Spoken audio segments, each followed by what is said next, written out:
बिस्मिल्लाहिर्रहमानिर्रहीम। अस्सलाम वालेकुम बच्चों, हम लोग आज के इस लेक्चर में ठीक है जी मॉडर्न फिज़िक्स के हवाले से जो हमारा एंट्री टेस्ट का चैप्टर था उसका बच्चों लास्ट टॉपिक है ये एक्स रेज़। बड़ा ही इम्पॉर्टेंट टॉपिक है, बड़े अच्छे तरीके से आप लोगों ने इसको गौर से अच्छे तरीके से ध्यान से समझना है। मगर एक्स रेज़ को स्टार्ट करने से पहले ना बच्चों आप लोगों ने जैसा कि ये पढ़ा हुआ है कि हाइड्रोजन या जो अदर एलिमेंट्स हैं, ठीक है जी, पीरियोडिक टेबल में हाइड्रोजन या फिर बच्चों अदर लाइट एलिमेंट्स, ठीक है, पीरियोडिक टेबल में हाइड्रोजन या फिर अदर जो लाइट एलिमेंट्स हैं बच्चों उनमें, ठीक है जी, हाइड्रोजन या लाइटर एलिमेंट्स में क्या होती है बच्चों, जब ट्रांजिशन ऑफ इलेक्ट्रॉन्स होती है, क्या होती है बच्चों, ट्रांजिशन ऑफ इलेक्ट्रॉन्स बच्चों जब होती है तो क्या होता है बच्चों, याद रखिएगा ट्रांजिशन ऑफ इलेक्ट्रॉन्स से, ठीक है जी, इनमें ट्रांजिशन ऑफ इलेक्ट्रॉन्स से हमें क्या मिला था। अगर आप लोगों ने अपनी कभी एफएससी इंसानों की तरह गौर से पढ़ी हो बच्चों, हमें स्पेक्ट्रल लाइंस मिली थी। हमें क्या मिली थी बच्चों, स्पेक्ट्रल लाइंस मिली थी जो कि किस किस रीजन में लाई करती थी, अल्ट्रा वायलेट रीजन में लाई करती थी, जो विजिबल रीजन में लाई करती थी, और जो बच्चों इंफ्रारेड रीजन में लाई करती थी। बच्चों जो हमारे पीरियोडिक टेबल में लाइटर एलिमेंट्स हैं, हाइड्रोजन जैसे लाइटर एलिमेंट्स जो हैं, उनमें जब बच्चों इलेक्ट्रॉन्स की इनर शेल ट्रांजिशन होती है तो उससे हमें स्पेक्ट्रल लाइंस मिलती हैं। Lyman series, Balmer series, Paschen series, वो पढ़ा था ना, Lyman, Balmer, Paschen, Brackett, Pfund, ये शॉर्टकट इसको याद रखने का है, LBPBP, ठीक है। अब ये हमारे पास स्पेक्ट्रल लाइंस बच्चों हमें मिली थी, इलेक्ट्रोमैग्नेटिक स्पेक्ट्रम में हासिल हुई थी, ठीक है, और स्मॉल एनर्जी डिफरेंस होते थे इनके, और बच्चों क्या होते थे इनमें, और बच्चों इनमें स्मॉल एनर्जी डिफरेंसेस, ठीक है जी, इन ट्रांजिशन लेवल्स।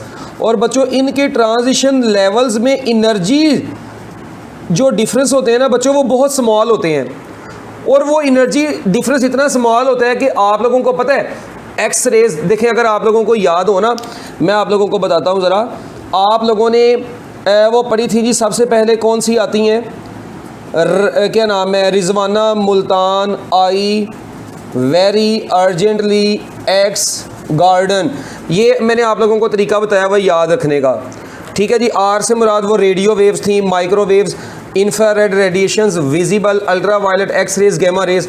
अब देखें ये जो होती है ना अल्ट्रा वायलेट, विजिबल, इंफ्रारेड, ये रेडियो वेव्स तो आपको पता है बहुत ही कम एनर्जी वाली होती हैं, तो माइक्रोवेव्स थोड़ी सी ज़्यादा एनर्जेटिक होती हैं। इनमें सबसे ज़्यादा एनर्जी बच्चों किनकी है, एक्स रेज की और गैमा रेज की।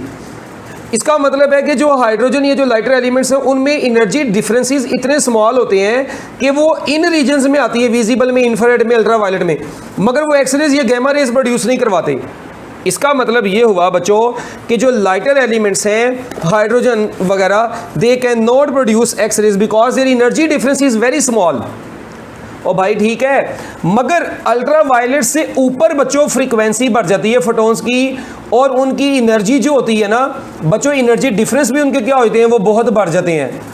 तो इसलिए फिर आप लोग, इसका मतलब अल्ट्रा वायलेट तक जो मतलब ये रेडिएशन है इनकी एनर्जी डिफरेंस इतने स्मॉल होते हैं कि वो एक्स-रे रीजन में लाई नहीं करते। ठीक हो गया बच्चों, तो याद रखना है आप लोगों ने ये बात कि X hydrogen can not produce, बड़ा इंपॉर्टेंट एमसीक्यू है ये, hydrogen can not produce X rays, ठीक है।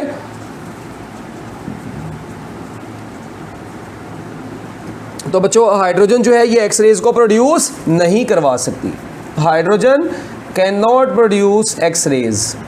ओके बच्चों, अब देखें इधर अगर आप लोगों से अब एक चीज़ यहाँ पर मैं और पूछता हूँ कि मगर जो पीरियोडिक टेबल में बच्चों लाइटर एलिमेंट्स है ना, जो हैवी एटम्स है, पीरियोडिक टेबल में बच्चों जो हैवी एटम्स हैं, कौन है बच्चों, हैवी एटम्स, बच्चों उनके अंदर जो इलेक्ट्रॉन्स होते हैं आपको पता है वो KLMNO शेल्स के अंदर एक मतलब बाउंड हुए होते हैं, ऐसे ही होता है ना, अरेंजमेंट में आए होते हैं और टाइटली बाउंड होते हैं इनर शेल इलेक्ट्रॉन्स। तो बच्चों याद रखिएगा transition of inner shell electrons in heavy atoms, ठीक है जी, हैवी एटम्स में ट्रांजिशन ऑफ हैवी एटम्स में transition of inner shell electrons.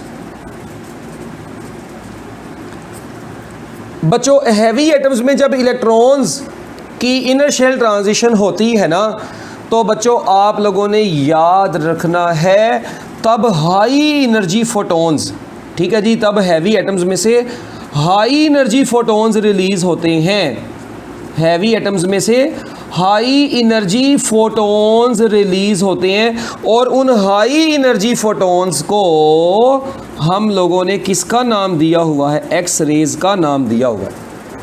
इसका मतलब है एक्स रेज किसकी वजह से प्रोड्यूस होती हैं, inner shell transition of electrons की वजह से प्रोड्यूस हो रही हैं।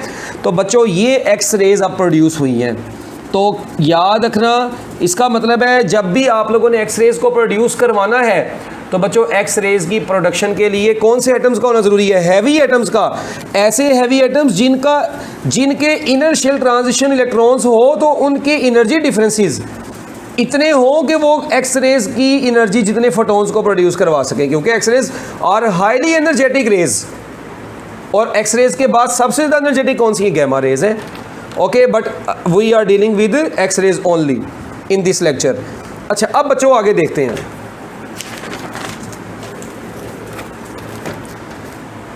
अब ये तो बात मतलब अब हमें पता चल गई कि हैवी एटम्स के अंदर बच्चों एक्स रेज प्रोड्यूस करवाएंगे। अब किसके अंदर एक्स रेज प्रोड्यूस करवाएंगे, हैवी एटम्स के अंदर बच्चों अब हम लोग एक्स रेज को प्रोड्यूस करवाया करेंगे, क्योंकि लाइटर एलिमेंट्स में तो एक्स रेज प्रोड्यूस होती ही नहीं है। अच्छा अब हैवी एलिमेंट्स में एक्स रेज कैसे प्रोड्यूस होती हैं, उनको देखने से पहले बच्चों एक्स रेज के बारे में कुछ बेसिक पॉइंट्स लिखें। सबसे पहले आप लोगों को ये पता होना चाहिए कि एक्स रेज को डिस्कवर किसने किया था। हाँ जी, तो बच्चों नंबर 1 पे तो आप लोग याद रखेंगे कि X rays were discovered by Roentgen. X rays were discovered by Roentgen, scientist का नाम था। बच्चों याद रखिएगा क्योंकि रॉयंटजन ने इनको डिस्कवर किया था, इसी बेस पर एक्स रेज को रॉयंटजन रेज भी बोला जाता है। They are also called Roentgen rays. बच्चों इसलिए हम लोग इनको रॉयंटजन रेज भी बोलते हैं। अच्छा, और ये डिस्कवर्ड होती हैं बच्चों, डिस्कवर्ड की किसने, रॉयंटजन ने इनको डिस्कवर किया, एक बात। फिर उसके बाद बच्चों आप लोगों को पता है जो इनकी वेवलेंथ होती है, वेवलेंथ ऑफ एक्स रेज, बच्चों जो एक्स रेज की वेवलेंथ होती है वो 1 एंगस्ट्रॉम के ऑर्डर में होती है, 10⁻⁻10 मीटर के ऑर्डर में होती है। और आप लोगों को पता है X rays are electromagnetic waves, electromagnetic, बच्चों ये कौन सी वेव्स हैं, इलेक्ट्रोमैग्नेटिक वेव्स हैं। अगर आपसे पूछा जाए कि एक्स रेज की स्पीड क्या होती है, क्योंकि बच्चों ये इलेक्ट्रोमैग्नेटिक वेव्स हैं, तो याद रखना है these waves travel with speed of light. बच्चों ये किस स्पीड से ट्रैवल करती हैं, स्पीड ऑफ लाइट से ट्रैवल करती हैं, और इनकी जो स्पीड होती है वो 3 × 10⁸ मीटर पर सेकंड होती है। तो अब ये देखें कुछ छोटी छोटी बिल्कुल बेसिक बातें जो कि आप लोगों को अच्छे तरीके से आनी चाहिए, ठीक है। उसके बाद एक्स रे फोटॉन्स, बच्चों एक्स रे के जो फोटॉन्स होते हैं ना, X ray photons have energy, बच्चों इनकी जो एनर्जी होती है, ठीक है जी, have energy around 1000 times more than visible light. इतनी ज़्यादा इनकी एनर्जी है, more than visible light.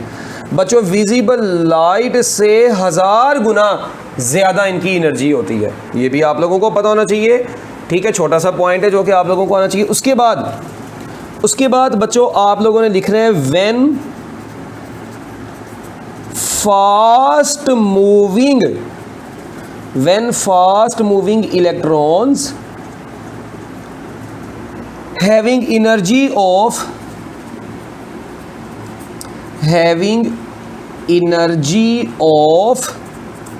several kilo electron volt strike the metallic target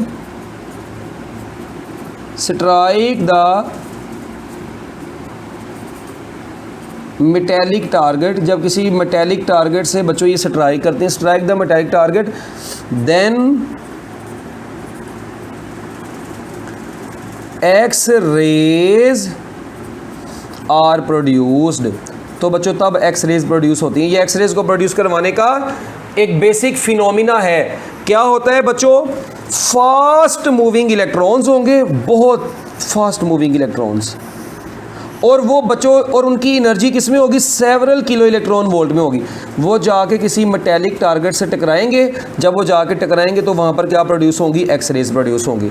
उसके बाद ये एक पॉइंट बताया, उसके बाद ये बताया कि इनकी जो एनर्जी होती है बच्चों वो 1000 टाइम्स मोर होती है किसी विजिबल लाइट से। इनकी स्पीड ऑफ लाइट होती है।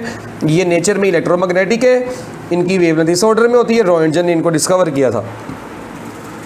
ओके बच्चों, ये पहला पेज था आप लोगों का एक्स रेज के हवाले से। इसको ज़रा शाबाश जल्दी जल्दी नोट किया करो यार साथ साथ। उसके बाद बच्चों आप लोगों ने याद रखना है, देखें मैंने अभी लिखा कि फास्ट मूविंग इलेक्ट्रॉन्स होंगे जिनकी energy several kilo electron volt में होगी, और वो जाके किसी मेटेलिक टारगेट से टकराएंगे। अच्छा, अब ना बच्चों यहाँ पर आप लोगों ने याद रखना है कि ये जो मेटेलिक टारगेट है ना आपका, ये जो मेटेलिक टारगेट है बच्चों, ये मेटेलिक टारगेट की कुछ प्रॉपर्टीज़ हैं। ये क्या होना चाहिए? ये ऐसा होना चाहिए जिसका मेल्टिंग पॉइंट क्या हो? हाई मेल्टिंग पॉइंट होना चाहिए, क्योंकि जब फास्ट मूविंग इलेक्ट्रॉन्स आके इसके ऊपर स्ट्राइक भी करें तो बच्चों ये क्या हो? ये जल ना जाए ना, मतलब ये पिघल ना जाए। तो बच्चों क्या होना चाहिए? पहली तो बात आप लोगों को बता दी, हाई मेल्टिंग पॉइंट होना चाहिए, ठीक है। दूसरा, स्पेसिफिक हीट कैपेसिटी हाई होनी चाहिए, high specific heat capacity, specific heat capacity भी बच्चों इनकी क्या होनी चाहिए? हाई होनी चाहिए। हाई मेल्टिंग पॉइंट हो, हाई इनकी स्पेसिफिक हीट कैपेसिटी हो, और बच्चों याद रखना है एटॉमिक नंबर भी हाई हो, और हाई एटॉमिक नंबर जी जिसको बोलते हैं। ये बच्चों ये इसकी ना कुछ प्रॉपर्टीज़ हैं कि आपके टारगेट की ये प्रॉपर्टीज़ होनी चाहिए।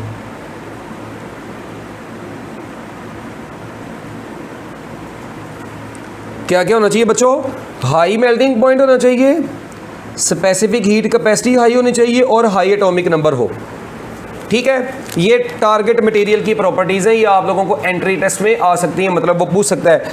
तो अब आगे इनको भी सारा डिटेल में देखते भी हैं हम, ठीक है बच्चों। अब आगे देखें। अच्छा जी, अब होता क्या है ज़रा बच्चों गौर से सुनना है आप लोगों ने।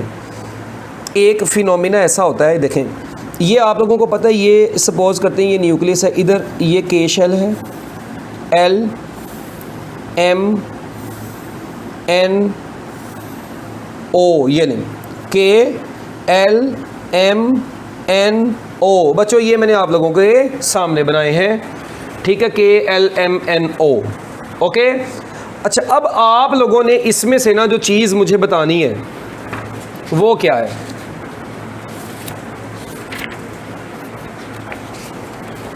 आप लोगों ने देखें, अगर इस तरह हो बच्चों कि सपोज करते हैं कि एक ना इलेक्ट्रॉन, ठीक है, ये आपको पता है n = 1 2 3 4 5 इस तरह जाएगा ये, ठीक है, के एल एम एन ओ।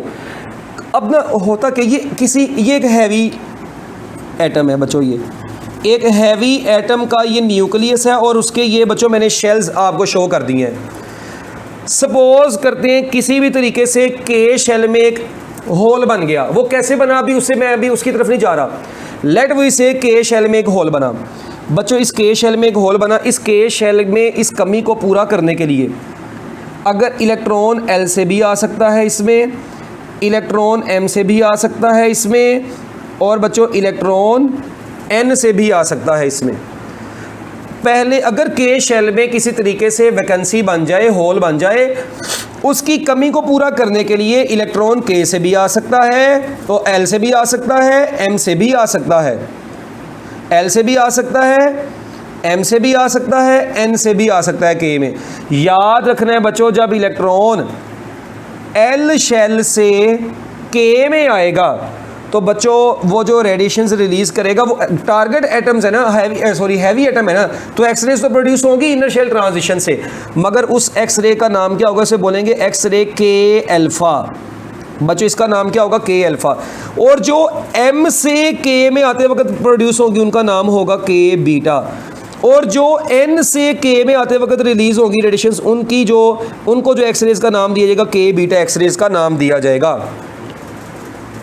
ये बच्चों आप लोगों ने इनके नाम याद रखने हैं, के अल्फा, के बीटा, के गैमा। ओके बच्चों, इसको नोट करें, शाबाश, जल्दी जल्दी। ये के अल्फा सीरीज, ठीक है।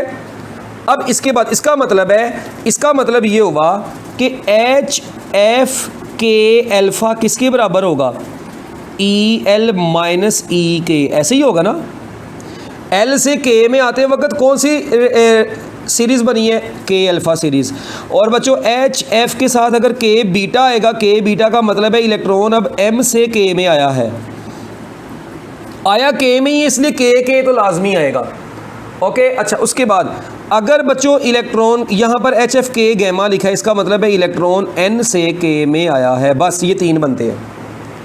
अच्छा जी, अब फिर एक बच्चे का क्वेश्चन आता है, एक बच्चा कहता है सर जी ये क्या चक्कर हुआ, ऐसा नहीं हो सकता कि होल बनाई किस में हो, होल बनाई किस में हो बच्चों, होल बनाई कि एल में हो। तो बच्चों अगर होल एल में बना होगा तो एक इलेक्ट्रॉन एम से एल में आ सकता है, एक इलेक्ट्रॉन एन से एल में आ सकता है, या एक इलेक्ट्रॉन बच्चों कहाँ से कहाँ पे आ सकता है, ओ से एल में आ सकता है। तो बच्चों याद रखना, ऐसी सीरीज़ को हम लोग नाम देते हैं, इसको बोलते हैं एल अल्फ़ा, इसको बोलते हैं एल बीटा, और इसको क्या बोलते हैं बच्चों, एल गैमा बोलते हैं। ठीक है, ये L alpha, L beta, L gamma. इसी तरह ये भी अब आएगी, इसका मतलब एल अल्फ़ा किसके बराबर आएगा, E M minus E L. L beta किसके बराबर आएगा, बोलो ओ भाई, किसके बराबर आएगा, E N minus E L, E O minus E L. ठीक है, एल गैमा बन जाएगा, बट वो हमें भी लिखने की ज़रूरत नहीं है। फिर बच्चा कहता है सर जी ऐसा भी तो हो सकता है इलेक्ट्रॉन होल बना किस में हो, एम में। तो बच्चों याद रखिएगा, अगर एम में होल बना होगा इलेक्ट्रॉन एन से भी आ सकता है, इलेक्ट्रॉन ओ से भी आ सकता है। तो बच्चों इसको हम लोग नाम देते हैं एम अल्फ़ा का, और इसको नाम देते हैं एम बीटा का। बस उससे ऊपर वाले नहीं अब डिस्कस करने अभी, इस तरह तो फिर तुम लोग भाई रात लगा दोगे। और उसके बाद आखिरी एक बच्चा कहता है सर जी अगर एन में हो, अगर इसमें होल बन जाएगा, तो बच्चों याद रखिएगा फिर इधर से एक इलेक्ट्रॉन इधर भी तो जंप कर सकता है ओ से, तो बच्चों उसको नाम देंगे एन अल्फ़ा का। ये इसका स्टैंडर्ड है। बट हमारा जो ताल्लुक़ है इस वक्त बच्चों वो ज़्यादातर किससे है, के अल्फ़ा, के बीटा, के गैमा से। अब एक बात मुझे ये बताएं, ये एच एफ, के अल्फ़ा, के बीटा, के गैमा, मुझे अब आप लोगों ने ना, मैं आप लोगों से कुछ बेसिक पॉइंट पूछूंगा, ठीक है, और मुझे उम्मीद है कि आप लोग मुझे पॉइंट भी बताएंगे। अब देखें इस वक्त ये जितनी भी बच्चों हैवी एटम्स हैं ना, ये हैवी एटम्स में जितनी भी बनी है ये सारी की सारी क्या है, एक्स रेज हैं। तो बच्चों ये सारी की सारी क्या है, एक्स रेज हैं। तो अगर मैं अब आप लोगों से वैसे ही पूछूं कि बच्चों मुझे बताओ इनमें से सबसे ज़्यादा स्पीड किसकी है, हाँ जी, अब मैं आप लोगों से पूछ लेता हूं, मुझे बताना है आप लोगों ने इनमें से सबसे ज़्यादा स्पीड किसकी है। मैं आप लोगों से पूछ लेता हूं इनमें से सबसे ज़्यादा एनर्जी किसकी है। मैं आप लोगों से पूछ लेता हूं इनमें से सबसे ज़्यादा इंटेंसिटी किसकी है, इन तीनों में से। ठीक है, मैं आप लोगों से पूछ लेता हूं इनमें से सबसे ज़्यादा वेवलेंथ किसकी है, ये लें। अब बच्चों मैंने आप लोगों के सामने यहाँ पर 4 चीज़ें लिख दी। तो बच्चों नंबर 1 मैंने आप लोगों से स्पीड पूछी, अभी मैंने बताया तीनों एक्सरेज हैं, बेशक एच एफ, के अल्फ़ा, के बीटा, के गैमा है, तो बच्चों तीनों एक्सरेज ही है ना। तो जब तीनों एक्सरेज होंगी तो इसका मतलब है कि इनकी जो स्पीड होगी, इसका मतलब स्पीड है के अल्फ़ा की, या स्पीड है बच्चों किसकी, के गैमा की, या बच्चों स्पीड है किसकी, के बीटा की। ये सारी की सारी स्पीड्स आपस में इक्वल होंगी, क्योंकि एक्सरेज ये स्पीड इनकी सेम होगी। अच्छा, उसके बाद एनर्जी देखो बच्चों, सबसे ज़्यादा एनर्जी पता किसकी होगी, देखें के गैमा में इलेक्ट्रॉन आ रहा है वो तीसरे से पहले में, इसका मतलब है एनर्जी ऑफ के गैमा क्या होगी, वो एनर्जी ऑफ के बीटा और एनर्जी ऑफ के गैमा से के अल्फा से क्या होगी बच्चों, ज़्यादा होगी। क्यों? क्योंकि देखो ना के गैमा में भाई ज़्यादा एनर्जी रिलीज होके आएगी, बीटा में कम, अल्फा में और कम। तो बच्चों याद रखिएगा। अच्छा, अब ज़्यादा पॉसिबिलिटी, जिसकी ज़्यादा पॉसिबिलिटी होगी उसकी इंटेंसिटी ज़्यादा होगी। आप लोग इसको फिलहाल इस तरीके से याद रखेंगे, एल शेल में आने की ज़्यादा पॉसिबिलिटी, के शेल में इलेक्ट्रॉन की आने की ज़्यादा पॉसिबिलिटी कहाँ से है, एल से। अच्छा, के शेल में एल से आने की पॉसिबिलिटी ज़्यादा है, इट मीन्स मैं कह सकता हूँ इंटेंसिटी ऑफ, ठीक है जी, इंटेंसिटी फिर किसकी ज़्यादा होगी। और भाई इधर सुनना, यहाँ पर सुनना, बात सुनना दोबारा गौर से। इंटेंसिटी बच्चों ये देखें के गैमा की, ठीक है, किसकी, intensity of K gamma is greater than intensity of K, और बोलो intensity of K gamma is greater than intensity of K beta is greater than intensity of K, sorry यहाँ पर गैमा, यहाँ पे अल्फा ही है, ये देखें ना। अब देखो इधर इंटेंसिटी ऑफ के अल्फा, अभी मैंने बताया कि अल्फा से ये देखो या एल से के में आने की पॉसिबिलिटी ज़्यादा, तो इंटेंसिटी ज़्यादा, बीटा की उससे मतलब उससे कम, गैमा की उससे कम होगी, तो इंटेंसिटी किसकी ज़्यादा होगी, के अल्फा की। ओके, अच्छा उसके बाद वेवलेंथ, ओ भाई एनर्जी के ऑपोजिट वेवलेंथ का रिलेशन होगा, तो बच्चों वेवलेंथ किसकी सबसे ज़्यादा होगी, wavelength of K alpha is greater than wavelength of K beta is greater than wavelength of K gamma. लो जी, इसका मतलब जो वेवलेंथ और इंटेंसिटी का ऑर्डर है सेम है, एनर्जी का उस इंटेंसिटी के ऑपोजिट है। ये 4 एमसीक्यूज़ भी आप लोगों को आ सकते हैं। इसी तरह अब इनके भी पूछे जा सकते हैं, तो इनको भी आपस में, मतलब इन तीनों को आपस में आप लोग कंपेयर कर सकते हैं, इन दो को कर सकते हैं, इसको बेचारे को केले को क्या कंपेयर करना है आप लोगों ने, ठीक है। तो मेरा ख्याल है कि ये तो बात आप लोगों को अब समझ लग गई होगी। अब ये एमसीक्यूज़ है सारे के सारे। अच्छा, अब ना बड़ी ही काम की बातें आप लोगों के सामने आने वाली हैं।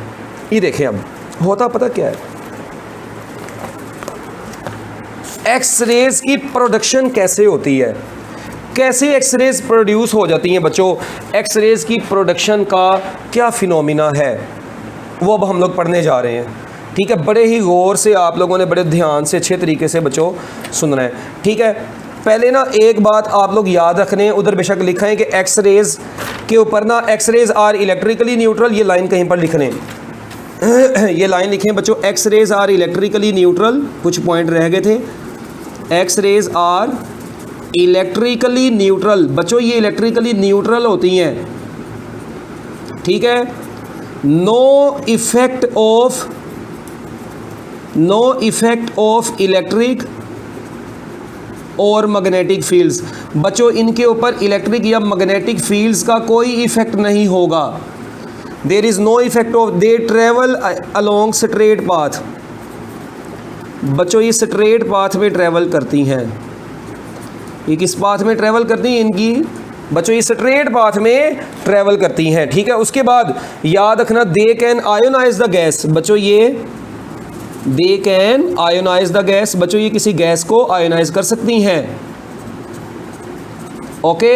ये गैसेस के अंदर आयोनाइजेशन प्रोड्यूस करवा सकती हैं, ओके बच्चों। उसके बाद याद रखिएगा, they are not deviated, they are not deviated, they are not deviated by prisms और लेंसेज, बच्चों लेंसेज या प्रिज्म्स से डेविएट नहीं होती, ठीक है। उसके बाद बच्चों आप लोगों ने इनके बारे में एक और लाइन लिखनी है कि दे अंडरगो कौन कौन सा फिनोमिना, बच्चों याद रखना, ये रिफ्लेक्शन भी शो करती हैं, एक्स रेज रिफ्लेक्शन भी शो करती हैं, रिफ्रैक्शन भी शो करती हैं, डायफ्रैक्शन भी शो करती हैं, एंड पोलराइजेशन, ये सब कुछ ये शो करती हैं बच्चों, ये पोलराइजेशन भी शो करती हैं, ठीक है, पोलराइजेशन भी शो करती हैं, ठीक है। उसके बाद बच्चों आप लोग एक चीज़ और लिखें, they are invisible, they are invisible, बच्चों ये इनविजिबल होती हैं, ये आम आंख से आप लोगों को नज़र नहीं आएंगी, ठीक हो गया। जल्दी जल्दी कर लो इसको नोट।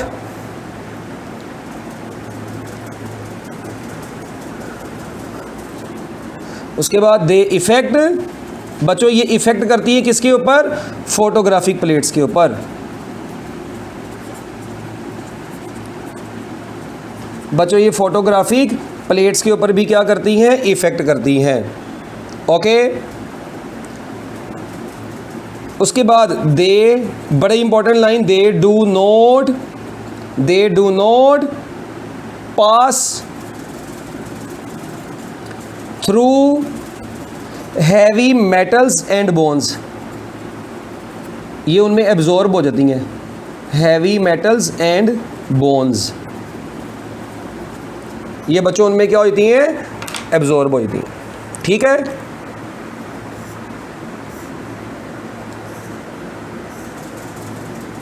उसके बाद फोटोग्राफिक प्लेट्स के ऊपर इफेक्ट करती हैं, इनविजिबल होती हैं, polarization, reflection, refraction, diffraction, prism और लेंसेज से मतलब डेविएट नहीं होती।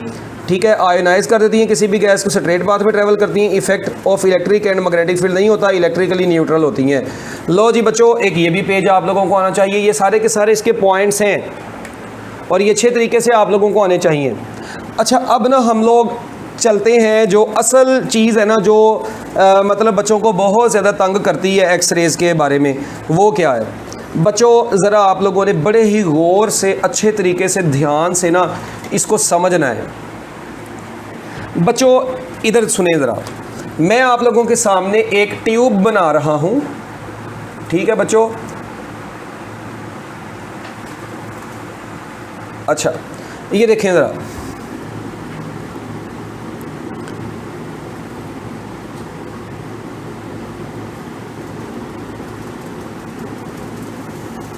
ऐसे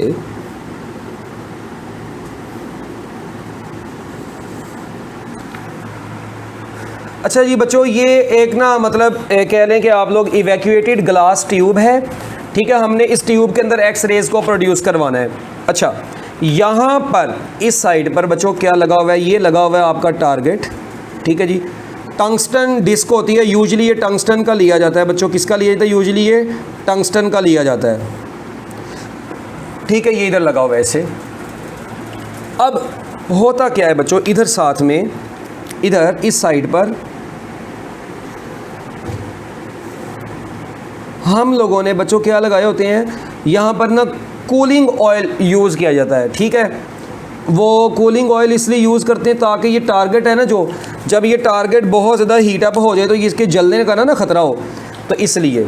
ठीक है जी, ओके। अब इस ट्यूब को यहाँ से बच्चों आप लोगों ने कर देना है बंद, ऐसे। इधर से भी बच्चों आप लोगों ने इस ट्यूब को यहाँ से ऐसे कर दिया। लो जी, ठीक है। अब क्या होता है, ये कूलिंग ऑयल है। ठीक है, ये एनोड है और ये एनोड किसका बना हुआ है बच्चों? अभी मैंने आपको बताया, ये ऑलमोस्ट आने वाली इलेक्ट्रॉन्स की बीम के 45 डिग्री के एंगल पर रखा होता है हमने इसको। ठीक है, दिस इज कूलिंग ऑयल, उसको ठंडक पहुंचाएगा ये ऑयल।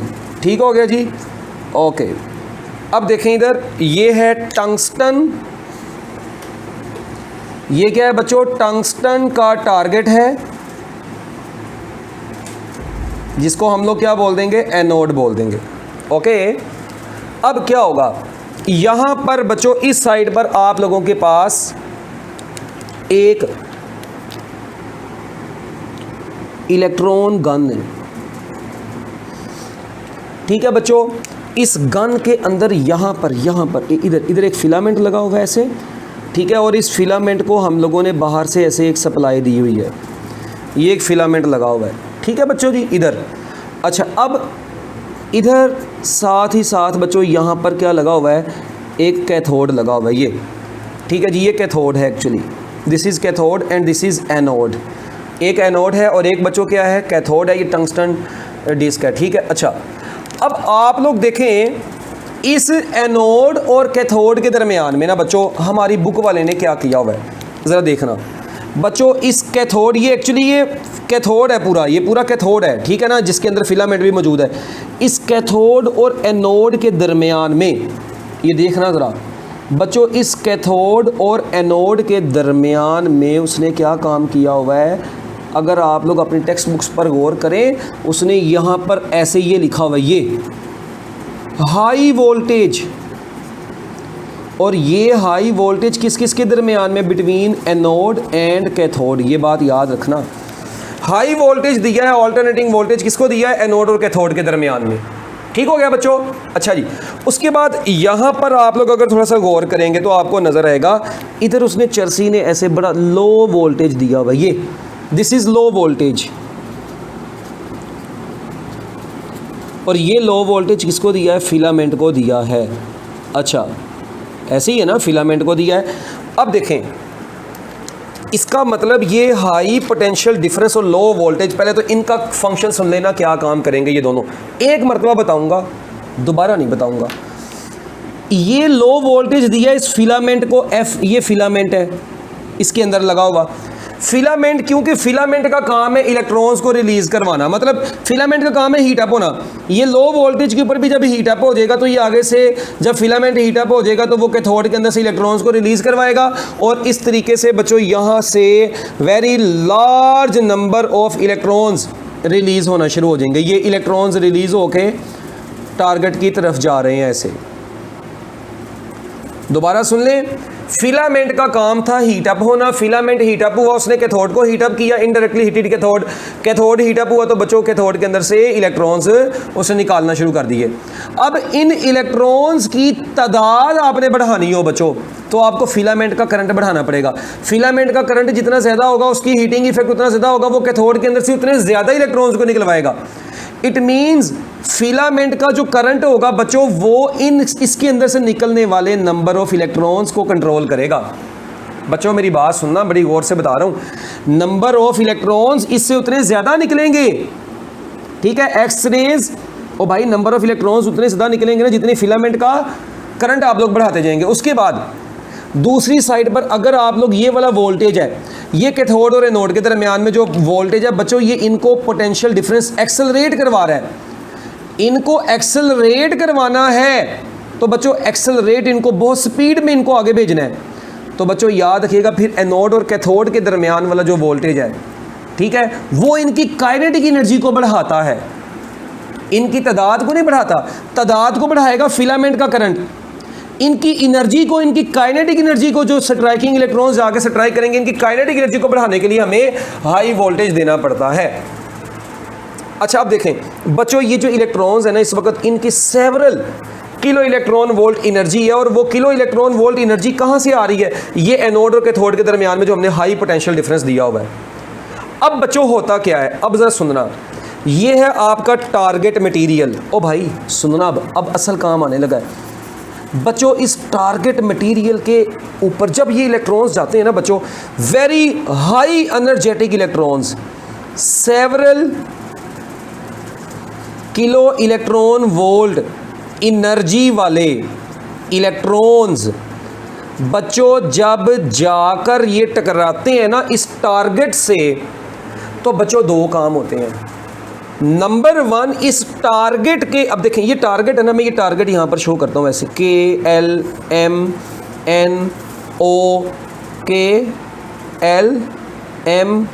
KLMNO ऐसे। अब हुआ क्या, ये फास्ट मूविंग इलेक्ट्रॉन आया बच्चों, बहुत हाई एनर्जी वाला इलेक्ट्रॉन जब आएगा ना बच्चों, यहाँ पर ये पॉजिटिव, ये न्यूक्लियस था, ये ऐसे न्यूक्लियस है। अच्छा सपोज करते हैं इधर ना बेचारा, इधर यहाँ पर लेट वी से कहीं पर भी इधर कहीं पर बच्चों एक इलेक्ट्रॉन बेचारा बैठा हुआ था, ये इलेक्ट्रॉन इधर था, क्या हुआ, इधर से ये वाला एक हाई एनर्जी वाला बच्चों फोटोन आया, ये इलेक्ट्रॉन आया, ये यहाँ से बच्चों एक आ रहा है incident high energy electron, incident high energy ये वाला इलेक्ट्रॉन। अब देखें मैंने टारगेट को इस तरह खोल के बना दिया है शेल्स की फॉर्म में, ये टारगेट है, ये हाई एनर्जी इलेक्ट्रॉन। बच्चों जैसे ही इलेक्ट्रॉन जाके इससे टकराएगा तो क्या होगा बच्चों, आपको पता है ये इलेक्ट्रॉन को यहाँ से दफा करवाएगा बाहर को, ऐसे ये इलेक्ट्रॉन यहाँ पे इजेक्ट हो जाएगा। और क्या ये इलेक्ट्रॉन अंदर ही रहेगा बच्चों, ये इलेक्ट्रॉन भी थोड़ा सा क्या हो जाएगा, स्कैटर्ड हो जाएगा ऐसे। इसका मतलब है जो फोटोन, जो इलेक्ट्रॉन यहाँ पर आया, ये कौन सा इलेक्ट्रॉन आ गया बच्चों? Ejected electron. जबकि ये कौन सा इलेक्ट्रॉन हो गया बच्चों? ये हो गया स्कैटर्ड इलेक्ट्रॉन। मुझे एक बात बताओ, क्या जब ये लेट वी से एल शेल से इलेक्ट्रॉन निकल गया तो क्या होगा बच्चों? फिर होगा क्या? इस शेल में इलेक्ट्रॉन की कमी को पूरा करने के लिए एम से भी इलेक्ट्रॉन आ सकते हैं, एन से भी आ सकता है, ओ से भी आ सकता है।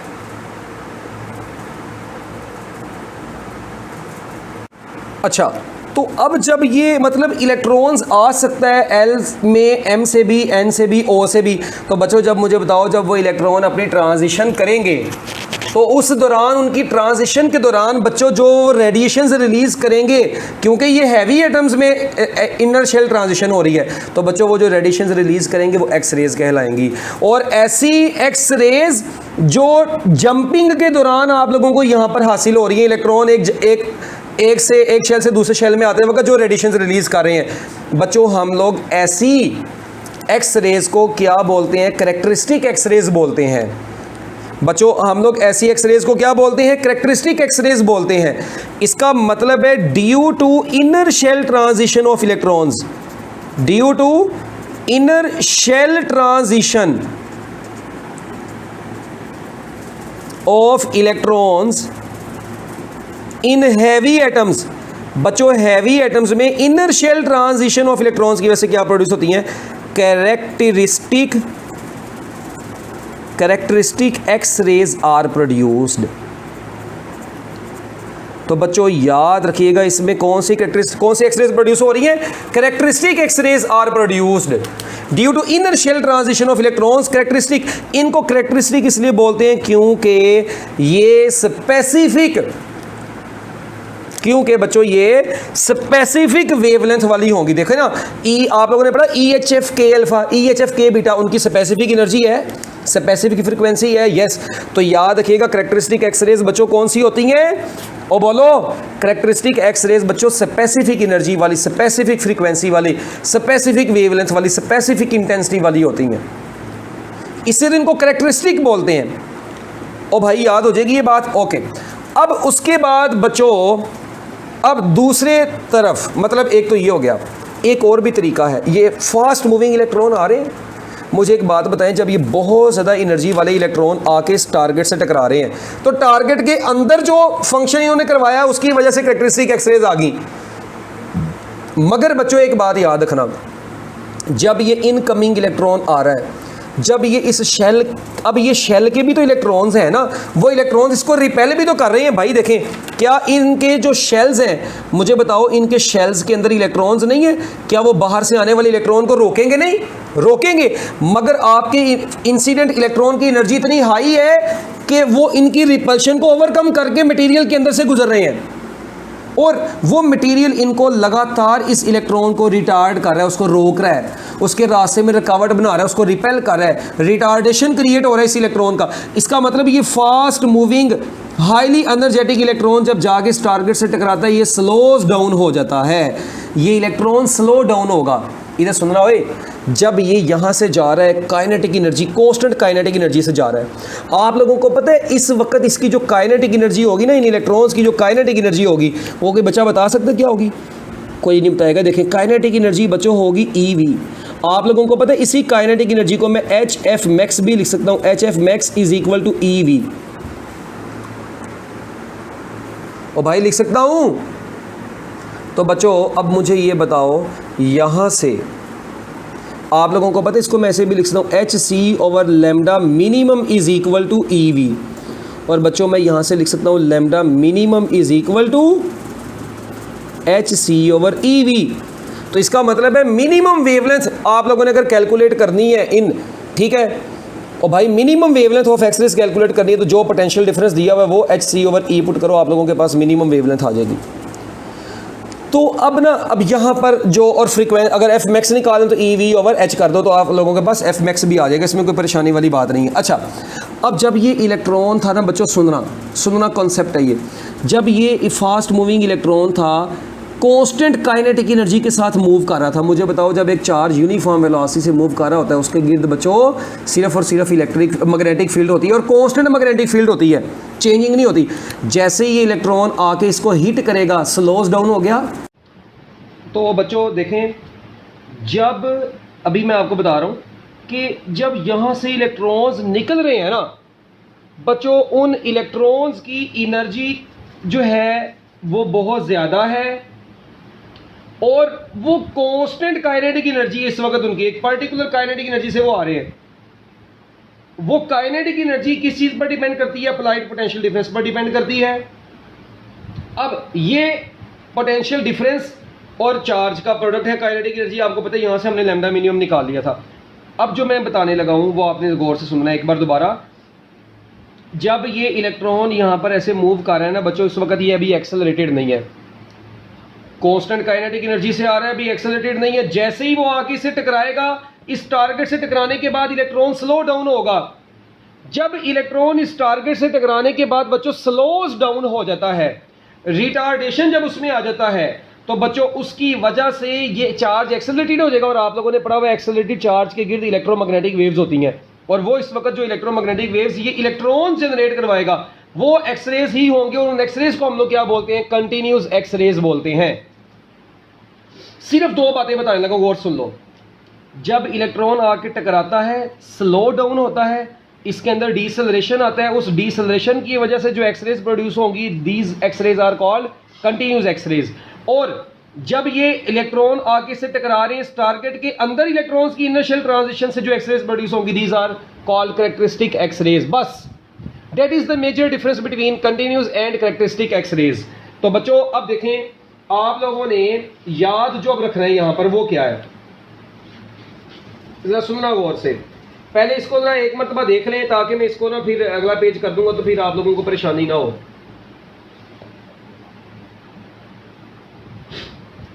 लो जी बच्चों,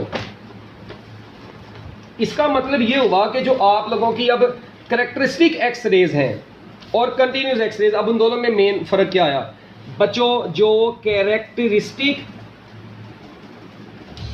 कैरेक्टरिस्टिक एक्सरेज हैं और एक बच्चों कौन सी है और एक कौन सी है? Continuous X rays. अब इन दोनों में जो पॉइंट है वो देखें। पहले नंबर पे बच्चों जो कैरेक्टरिस्टिक एक्सरेज हैं, इसमें क्या होता है? वेल डिफाइंड वेवलेंथ वाली होती हैं ये, well defined wavelength, frequency and energy वाली होती हैं। एक तो बात ये बच्चों, इनकी फ्रीक्वेंसी, वेवलेंथ और एनर्जी वेल डिफाइंड होती है। उसके बाद बच्चों क्या होती है? Super imposed. और एक बड़ी इंपॉर्टेंट चीज आपको बताने लगा, सुपर इम्पोज्ड होती है बच्चों। ये किसके ऊपर? Super imposed on continuous spectrum. क्या मतलब इसका? अभी मैं आप लोगों को बता दूंगा, ठीक है। और बच्चों उसके बाद याद रखिएगा, characteristic X rays due to inner shell transition produce होती हैं। लो जी, इनर शेल ट्रांजिशन ही थी ना। और इनमें आप लोगों ने देखा था HF के अल्फा, HF के बीटा, HF के गैमा। ये पर्टिकुलर फ्रीक्वेंसी वाली नहीं है, पर्टिकुलर वेवलेंथ वाली नहीं होगी। ओके, जबकि बच्चों जो कंटिन्यूस एक्सरेज होंगी, कौन सी? जो कंटिन्यूस एक्सरेज होंगी बच्चों, उनमें अभी मैंने आप लोगों को बताया नंबर 1 वो किसकी वजह से प्रोड्यूस होती हैं? Due to deceleration of electrons. Due to deceleration of electrons, electrons के डिसेलरेट होने की वजह से। एक बात, due to deceleration of electrons बच्चों। और ये जो आप लोगों को याद है, डिसेलरेशन ऑफ इलेक्ट्रॉन्स की वजह से जो कंटिन्यूस स्पेक्ट्रम बनता है, क्या बनता है? Continuous spectrum. इस फिनोमिने को हम लोग क्या बोलते हैं? ब्रेमस्ट्रॉलिंग भी बोलते हैं। क्या बोलते हैं बच्चों? हम लोग इसको ब्रेमस्ट्रॉलिंग और ब्रेकिंग रेडिएशन का फिनोमिना है। तो अब ये देखें, ये अक्सर औकात पेपर में MCQ आता है जी, बताएं ब्रेमस्ट्रॉलिंग या ब्रेकिंग रेडिएशन से क्या प्रोड्यूस होता है, कंटिन्यूस एक्स रेज या कैरेक्टरिस्टिक एक्स रेज? तो बच्चों आप लोग क्या आंसर देंगे? कंटिन्यूस एक्स रेज का। आप लोग को लाइक हो गए हैं। लो बच्चों, उसके बाद याद रखिएगा, ये जो कंटिन्यूस एक्स रेज होती हैं ये इलेक्ट्रॉन्स के डिसोसिएशन पर डिपेंड करती है। कैरेक्टरिस्टिक एक्स रेज उनकी इनर्शियल ट्रांजिशन की वजह से प्रोड्यूस होती हैं। नोट करें, हरी अप। ओके, अच्छा अब देखें जरा, इसका ना एक ग्राफ होता है बच्चों,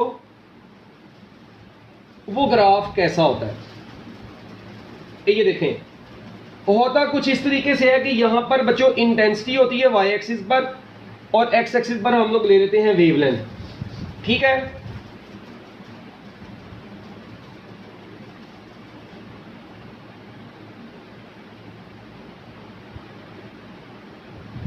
ऐसे ये इसका ना ग्राफ है। अब देखें बच्चों, ये कंटिन्यूटी, ये देखें इसमें कंटिन्यूटी है। कंटिन्यूटी से मुराद ये कहीं पे टूटा तो नहीं? यस, बिल्कुल कंटिन्यूस है ये। अच्छा, इसके ऊपर बच्चों ये जो स्पाइक्स, जो पीक्स शो होती है ना आपको, ये इन पीक्स को हम लोग बोलते हैं कैरेक्टरिस्टिक एक्स रेज। ये जो पीक्स होती हैं बच्चों, ये किसको शो करती हैं? कैरेक्टरिस्टिक एक्स रेज को शो करती हैं। किसको शो करती हैं बच्चों? ये कैरेक्टरिस्टिक एक्स रेज को। और इनकी देखें एक वेव, और ये देखें ये लैम्डा मिनिमम होगी, यहां पर कहीं पर लैम्डा मैक्स होगी, मगर इनकी आप लोग देखें एक पर्टिकुलर वेवलेंथ होगी। तो जो पर्टिकुलर वेवलेंथ वाली हैं, जो पर्टिकुलर फ्रीक्वेंसी वाली हैं, उनको क्या बोलेंगे? Characteristic X rays. जबकि इस पूरे ग्रीन वाले की लैम्डा मिनिमम से लैम्डा मैक्सिमम तक रेंज है। इसका मतलब जो ये पूरा ग्रीन वाला ग्राफ आपको नजर आ रहा है, ये कंटिन्यूस एक्स रेज है। और याद रखना, कंटिन्यूस एक्स रेज के अंदर एक लाइन लिख रहे हैं, बड़ी इंपॉर्टेंट लाइन है। Continuous X-rays contains all possible wavelength, all possible लंगड़ा, ये लो तमाम पॉसिबल। देखिए ना इसके अंदर लैम्डा मिनिमम से लेके लैम्डा मैक्स तक तमाम आ गया है। और इसी के अंदर जो पीक्स की फॉर्म में शो हो रही होती हैं बच्चों, उनको क्या बोलते हैं? कैरेक्टरिस्टिक एक्स रेज बोलते हैं। तो याद रखना, characteristic X rays appear as discrete lines on continuous X rays. Characteristic X rays appear as discrete lines. ये बच्चों डिस्क्रीट लाइंस, ये बड़ी पतली पतली लाइंस होती हैं, डिस्क्रीट लाइंस की फॉर्म में शो होती है characteristic X rays continuous spectrum के ऊपर। याद हो जाएगी बच्चों ये बात आप लोगों को। तो लो जी बच्चों, अब इधर सुने जरा, एक बात आप लोगों को मैं और बता दूं, ये दोनों के अंदर डिफरेंस भी आप लोगों को पता चल गया। अच्छा, अब अगर आप लोगों के सामने मैं बच्चों कुछ एमसीक्यूज लिखूं, तो मैं उम्मीद करता हूं कि आप लोग उन एमसीक्यूज के अच्छे अच्छे आंसर देंगे। देखिए, मैं आप लोगों को कहता हूं जी, मेरे पास ना एक ग्राफ है, ठीक है, जरा सुनना, बड़ा अच्छा एमसीक्यू है। ये कंटिन्यूस स्पेक्ट्रम है, जो कि हमें एक्स रेज के स्पेक्ट्रम से मतलब ये हमने ड्रॉ किया हुआ कंटिन्यूस स्पेक्ट्रम। अच्छा, और ये कुछ इस तरह से मैंने आप लोगों को ग्राफ पेपर में दे दिया ऐसे। इस वक्त बच्चों ये है 1, ये है 2, यहां पर है I, यहां पर है वेवलेंथ। मेरा क्वेश्चन आप लोगों से ये है कि बताएं जी, विच इज इनमें से कौन सा के अल्फा के बीटा है? के अल्फा एंड के बीटा फाइंड, बताएं। हाँ जी, 1 is K alpha and 2 is के बीटा, एक ये। फिर बीटा ऑप्शन है बच्चों, 2 is K alpha and 1 is के बीटा। ये नहीं, मैंने बस दो ही बनाई है ना, उनमें से के अल्फा के बीटा आपने आइडेंटिफाई करनी है कि इनमें से कौन सी के अल्फा कौन सी के बीटा होगी। और बच्चों उसके बाद there is no K alpha और बीटा, ये तो फजूल ऑप्शन बन गई, मगर कोई बात नहीं। Data is insufficient, data is insufficient. लो बच्चों, अब आप लोगों ने आंसर बताना है। ये ग्राफ आप लोगों को सपोज करें पेपर में बना हुआ आ गया, कहते हैं बताएं इनमें से कौन सा के अल्फा के बीटा है। बच्चों अब आप लोग कैसे फाइंड आउट करेंगे कि 1 वाला के अल्फा या 2 वाला, या दोनों में से कोई भी नहीं है, डाटा इनकम्प्लीट है। बच्चों पहले तो बात सुने, डाटा इनकम्प्लीट नहीं है, ये तो बात आप लोग अपने दिमाग में बिठा लें कि इनमें से डाटा बच्चों अब इनकम्प्लीट नहीं है। एक बात, अब ये के अल्फा और के बीटा आप लोगों ने मालूम करना है। बच्चों मेरी बात सुने, सबसे पहले मुझे बताएं के अल्फा और के बीटा में से सबसे ज्यादा एनर्जी इन दोनों में से किसकी होती है?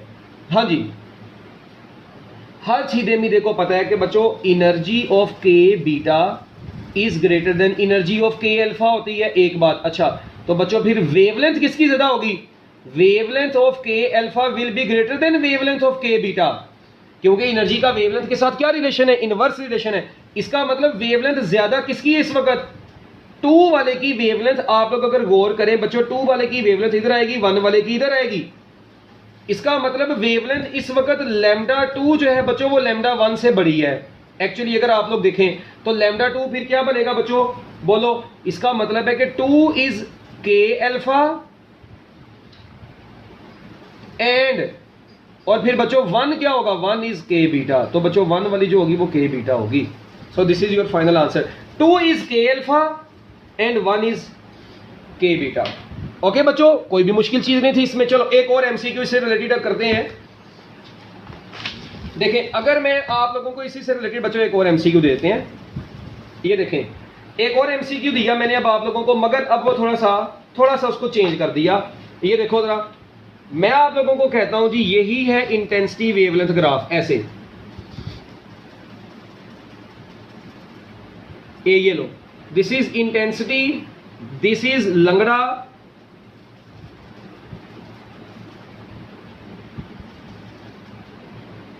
लो जी, ये है 1, ये है 2 बच्चों। अब आप लोगों ने मुझे बताना है कि बच्चों which is K alpha and के बीटा। चलो जी बच्चों, हाँ जी, अब बल्कि के अल्फा नहीं, के अल्फा, अब इसको थोड़ा चेंज कर दें, एंड एल अल्फा। हेलो, बताएं इनमें से कौन सा के अल्फा और एल अल्फा है, क्योंकि वो तो भी बात हो भी गई है ना। ये क्वेश्चन अब आप लोगों के सामने आ गया है। Options A B C D. बच्चों पहली ऑप्शन है 1 is K alpha and 2 is L alpha. फिर है 1 is L alpha and 2 is K alpha. फिर है बच्चों there is no K alpha and L alpha. इनमें से कोई भी के अल्फा और एल अल्फा नहीं है। और बच्चों फिर नो नहीं लिखने, whatever, none of these. लो जी बच्चों, अब दोबारा से आप लोगों इसी एमसीक्यू पे आ गए हैं। अब अगर आप लोग थोड़ा सा गौर करें तो आप लोगों को पता चलेगा। हाँ जी, मुझे ये बताओ भाई, जो भी है एनर्जी किसकी ज्यादा होती है। बच्चे ना एल अल्फा दे के घूम जाते हैं, और भाई घूमना नहीं है। मुझे ये बताओ इनमें से एनर्जी किसकी ज्यादा है। आपको पता है बच्चों, energy of K alpha he energy of K beta से ज्यादा होगी, सॉरी एल अल्फा से ज्यादा होगी, क्योंकि एल अल्फा आपको पता है बाद में आता है ना, तो के अल्फा, तो एनर्जी ऑफ के अल्फा बच्चों ज्यादा है। तो मुझे बताओ फिर वेवलेंथ ऑफ एल अल्फा जो होगी बच्चों, जो वेवलेंथ होगी एल अल्फा की, वो वेवलेंथ ऑफ के अल्फा से ज्यादा होगी। तो इसका मतलब ये हुआ कि यहां पर देखें कौन सी बड़ी वेवलेंथ आ रही है, ये लैम्डा 2 बड़ी आ रही है, ये छोटी। इसका मतलब लैम्डा 2 ग्रेटर देन लैम्डा 1 अगर बनाएं इसको, तो बच्चों यहां से पता चल रहा है कि 1 is K alpha and 2 is L alpha. लो जी बच्चों, तो 1 is K alpha and 2 is L alpha. So बच्चों ये क्या आंसर बन जाएगा आपका, तो बोलो अल्फा आपका आंसर बन जाएगा। तो मेरा ख्याल है अब आप लोगों को इनकी समझ आ गई होगी अच्छे तरीके से। अब इनमें कोई मुश्किल चीज भी नहीं है। बाकी मोजले लॉ आप लोगों ने बच्चों अपनी केमिस्ट्री की बुक्स में पढ़ा हुआ है, ठीक है, उसको तो नहीं मैं खैर अभी इधर पढ़ाऊंगा। अच्छा, एक और जाते जाते आप लोगों को एक तोहफा दे दें। अक्सर औकात पेपर में आप लोगों को ना जो कैथोड और एनोड के दरमियान में पोटेंशियल डिफरेंस है ना बच्चों, उस पोटेंशियल डिफरेंस की वैल्यू दी होगी और आपसे पूछ लेगा लैम्डा मिनिमम बताएं। देखें, अभी आप लोगों ने पढ़ा था कि lambda minimum is equal to H C over E V होता है, ये पढ़ा था बच्चों आप लोगों ने। अच्छा, अब मेरी एक बात सुने बच्चों, इसका एक शॉर्टकट भी याद रख लें। लैम्डा मिनिमम किसके बराबर होगा, ये शॉर्टकट आप लोगों को बता रहा हूँ, बड़ा काम का है। Lambda minimum is equal to 12400 divided by voltage, और ये वोल्टेज बच्चों किस में होगा, इन वोल्ट्स। ये याद रखना, ये वोल्ट्स में आप लोगों को प्रोवाइड। अगर आपको पोटेंशियल डिफरेंस किलो वोल्ट्स में दिया होगा तो पहले इसको वोल्टेज में कन्वर्ट करना, वोल्ट्स में पुट करें तो लैम्डा मिनिमम का जो आपके पास आंसर आएगा बच्चों वो एंगस्ट्रॉम में आएगा। आपके पास जो वेवलेंथ आएगी ना यहाँ पर फाइंड आउट होके उसका यूनिट एंगस्ट्रॉम में आएगा, उसको बाद में मीटर में कन्वर्ट करना। आप लोगों ने ऑप्शन देख लेनी है फिर कि उसको मीटर में कैसे कन्वर्ट करना है, मतलब ऑप्शन देख के पता चल जाएगा कि मीटर में या एंगस्ट्रॉम में आंसर पूछा गया है। अच्छा अब एक बात और, अब ना सिर्फ आखिर पर जाते जाते बच्चों थोड़ी सी बात, सिर्फ थोड़ी सी बात, 2-3 मिनट मतलब आप लोगों के मैं लूँगा, ज़्यादा टाइम नहीं लूँगा। मुझे एक बात बताएं, एक्स रेज की यहाँ पर बच्चों अगर मैंने एक्स रेज की इंटेंसिटी बढ़ानी हो, इंटेंसिटी ऑफ एक्स रेज को बच्चों बढ़ाने के लिए क्या करना पड़ेगा? Number of X rays photons को बढ़ाना पड़ेगा। बच्चों एक्स रेज की फ्रीक्वेंसी को बढ़ाने के लिए सॉरी देखें मैं इधर लिखता हूं, बल्कि अब लिखता हूं फिर ताकि तुम लोगों को थोड़ा बहुत समझ भी आए। इंपॉर्टेंट पॉइंट्स, नंबर 1 बच्चों याद रखिएगा, इंटेंसिटी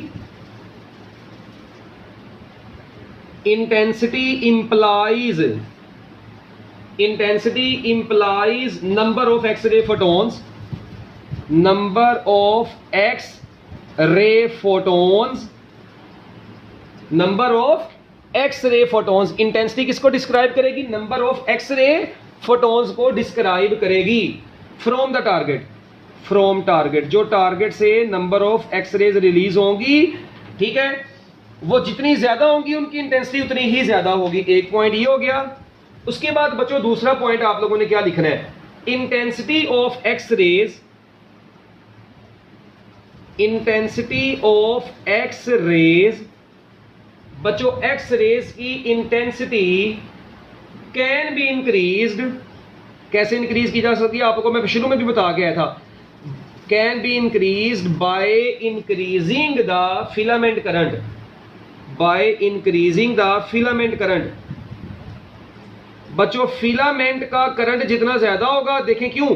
क्योंकि फिलामेंट का करंट जितना ज्यादा होगा वो कैथोड के अंदर से उतने ज्यादा इलेक्ट्रॉन्स निकलवाएगा। जितने ज्यादा इलेक्ट्रॉन्स जाके टारगेट से टकराएंगे बच्चों, जितने ज्यादा इलेक्ट्रॉन्स जाके टारगेट से टकराएंगे उतनी ज्यादा एक्स रेज प्रोड्यूस होंगी, उतनी ज्यादा उनकी इंटेंसिटी हो जाएगी। उसके बाद बच्चों तीसरे नंबर पे फिर आती है बच्चों क्वालिटी ऑफ एक्स रेज। बच्चों याद रखिएगा, quality of X rays, quality of X rays implies penetrating power of X rays, penetrating power of X rays. लो जी, penetrating power of X rays जो होती है उनकी क्वालिटी को डिस्क्राइब करती है। और बच्चों इसका मतलब याद, अब सुने इधर, तो बच्चों याद रखिएगा quality of X rays, quality of, या इस तरह भी मैं कह सकता हूं penetrating power, penetrating power of X rays is proportional to the potential difference between filament and target, यानी एनोड एंड कैथोड एक्चुअली ये भी बोल सकते हैं। और बच्चों एक बात और आखिर पर जाते जाते, ठीक है, अभी नहीं बल्कि जाना, ठीक है, क्वालिटी ऑफ एक्स रेज। अब एक एमसीक्यू मैंने देखा, क्वालिटी ऑफ एक्स रेज। बच्चों एक्स रेज की जो क्वालिटी है कैन बी कंट्रोल्ड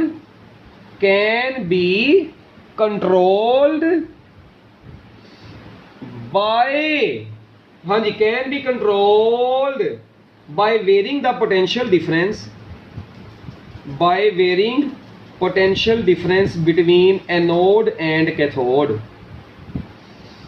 बच्चों ये कुछ पॉइंट्स थे जो कि आप लोगों ने मरते दम तक अब याद रखने हैं, बड़े ही इंपॉर्टेंट पॉइंट हैं। बाकी कैट स्कैनर्स हैं बच्चों, वो आप लोगों को पता है कि कैट स्कैनर्स, ठीक है, किस लिए यूज होते हैं। और उसके बाद ठीक है, वो कंप्यूटराइज्ड एक्सियल टोमोग्राफी होती है, फैन लाइक उसके अंदर मतलब होती है, वो सारा आप लोगों ने देख लेना। उसको डेंसिटी डिफरेंस की भी वैल्यू उसमें लिखी हुई है, और वो मेरा ख्याल है आप लोग पढ़ भी सकते हैं इजीली। अच्छा अब एक बात सुना बच्चों, एक्स रे प्रोडक्शन इज हाँ जी, मुझे बता सकते हैं कोई बच्चा कि बच्चों एक्स रेज में क्या होता है? बच्चों एक्स रेज और फोटो इलेक्ट्रिक इफेक्ट एक दूसरे का रिवर्स प्रोसेस है। Photoelectric effect is reverse of X ray production, या X ray production is reverse of photoelectric effect. क्यों? क्योंकि फोटो इलेक्ट्रिक इफेक्ट में क्या होता था बच्चों, आप लोगों ने देखा था फोटो इलेक्ट्रिक इफेक्ट में फोटोन जाता था, फोटोन जाके मेटल से टकराता था और इलेक्ट्रॉन बाहर निकलता था, इलेक्ट्रॉन इजेक्ट होता था, फोटोन आता था और आगे मेटल से टकराता था, यानी मेटल के ऊपर इलेक्ट्रॉन फोटोन आके टकराता था और इलेक्ट्रॉन बाहर निकलता था। जबकि इधर क्या हो रहा है बच्चों, इधर मेटल पर इलेक्ट्रॉन्स आके फॉल कर रहा है और बदले में आप लोगों को बच्चों क्या मिल रहा है, एक्स रेज का फोटोन मिल रहा है। तो दोनों एक दूसरे का रिवर्स प्रोसेस ना हो गए। तो बच्चों याद रखिएगा ये एक्स रेज हैं, एक्स रेज में ऐसे होता है, जबकि फोटो इलेक्ट्रिक इफेक्ट में ऐसा होता था। तो दोनों एक दूसरे के क्या हो गए बच्चों, रिवर्स प्रोसेस है। लो जी बच्चों, आपका एक्स रेज का टॉपिक मेरी तरफ से अब एंट्री टेस्ट के हवाले से ये ख़त्म हो चुका है। बाकी इसकी मजीद बुक की लाइंस हैं वो आप लोगों ने अच्छे तरीके से पढ़ लेनी है। बेस्ट ऑफ लक, अल्लाह हाफिज़।